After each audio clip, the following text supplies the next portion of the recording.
Hello बच्चों, आइए देखते हैं प्रश्न। यहाँ पे दिया गया है ओमेगा एक काल्पनिक इकाई घनमूल हो तो यहाँ पे सारणी जिनमें अवयव दिए गए A B omega C omega का वर्ग, बी ओमेगा का वर्ग, सी ए ओमेगा, और फिर यहाँ पे ए ओमेगा बी ओमेगा का वर्ग सी का मान है। विकल्प ए दिया गया, बी दिया गया, सी दिया गया, डी दिया गया है।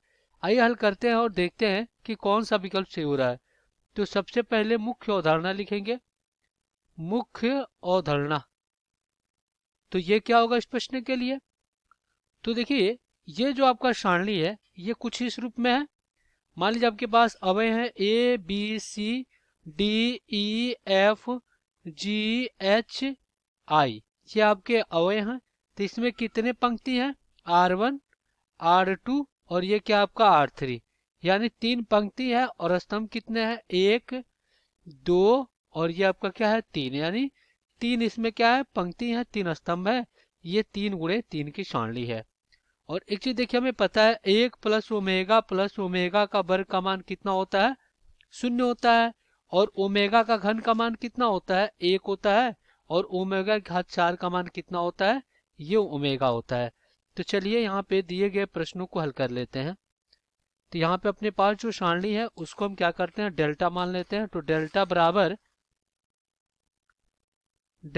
सारणी में जो अवयव है ए है बी ओमेगा और फिर सी ओमेगा का वर्ग, और यहाँ पे क्या है? बी ओमेगा का वर्ग गुणे सी, और फिर क्या है?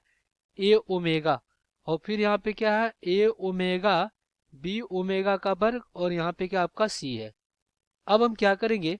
इसको हल करने के लिए R1 के सापेक्ष विस्तार कर देंगे। तो यहाँ पे लिखेंगे R1 के सापेक्ष विस्तार करने पर। R1 के सापेक्ष क्या कर रहे हैं? विस्तार कर रहे हैं। तो इसको लेंगे और इसको, अब इसका गुणा इसके साथ, इसका गुणा इसके साथ। तो चलिए कराते हैं। तो ये हो जाएगा अपने पास डेल्टा बराबर ए हो जाएगा, और कोष्टक में जब सी का गुणा सी के साथ कराएंगे तो सी का वर्ग हो जाएगा, माइनस यहाँ पे देखिए गुणा कराएंगे किसके? ए ओमेगा से बी ओमेगा का वर्ग में। तो क्या हो जाएगा?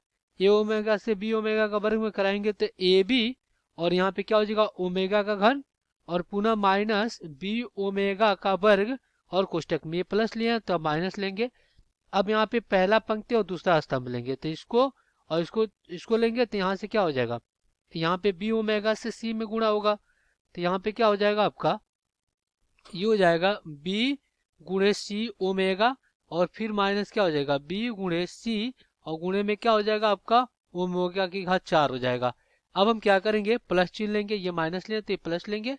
अब इस बार क्या करेंगे? पहला पंक्ति तीसरा स्तंभ, तो यहाँ पे क्या हो जाएगा? ए ओमेगा, अब फिर इसका गुणा इसके साथ, इसका गुणा इसके साथ।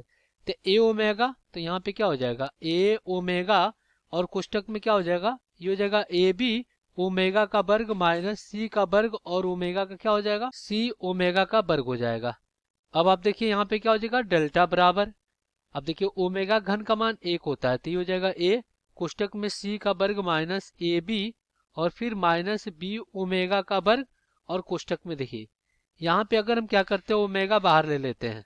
देखिए अगर हम क्या करते हैं? ओमेगा बाहर लेते हैं तो क्या हो जाएगा? ओमेगा के घन, और कोष्टक में क्या हो जाएगा? बी सी और माइनस BC, और यहाँ पे क्या हो जाएगा? BC और ओमेगा की घन हो जाएगा, और प्लस यहाँ से आपका क्या हो जाएगा? A और ओमेगा के वर्ग बाहर लेंगे तो ओमेगा घन हो जाएगा, और इस जगह ए बी माइनस सी का वर्ग हो जाएगा। अब यहाँ से देखिए डेल्टा बराबर A कोष्टक में C का वर्ग माइनस क्या हो जाएगा? ए बी हो जाएगा, और माइनस यहाँ पे क्या हो जाएगा? ओमेगा घन का मान कितना होगा? 1 होगा। तो यहाँ से आपका क्या हो जाएगा? बी और गुणे में 1, और कोष्टक में बीसी और माइनस क्या हो जाएगा? ये हो जाएगा BC, क्योंकि ओमेगा घन का मान 1 होगा। तो यहाँ पे गुणे में 1, और फिर यहाँ पे प्लस में क्या हो जाएगा? A और गुणे 1 हो जाएगा, और ये हो जाएगा ए बी माइनस सी का वर्ग। फिर यहाँ पे डेल्टा बराबर क्या हो जाएगा? A कोष्टक में C का वर्ग माइनस ए बी, और यहाँ पे माइनस बी कोष्टक में BC माइनस BC, और यहाँ पे प्लस में क्या हो जाएगा? A कोष्टक में ए बी और माइनस सी का वर्ग। अब ये क्या होगा? कटेगा तो ये पूरे पार्ट को शून्य बना देगा। तो ये डेल्टा बराबर क्या हो जाएगा? ए कोष्टक में सी का वर्ग माइनस ए बी, और यहाँ पे माइनस बाहर लेंगे तो ये हो जाएगा माइनस, और ये हो जाएगा ए कोष्टक में सी का वर्ग माइनस क्या हो जाएगा? ए बी हो जाएगा। तो ये प्लस माइनस से आपका कट गया, तो डेल्टा के मान कितना आ गया, शून्य आ गया। तो इस सारणी का मान शून्य आ गया और यही आपका उत्तर हो जाएगा। विकल्प में देखते हैं कौन सा विकल्प सही हो रहा है। तो यहाँ पे देखिए विकल्प आपका बी सही हो जाएगा। आशा करते हैं बच्चों ये प्रश्न आपको समझ में आया होगा। धन्यवाद।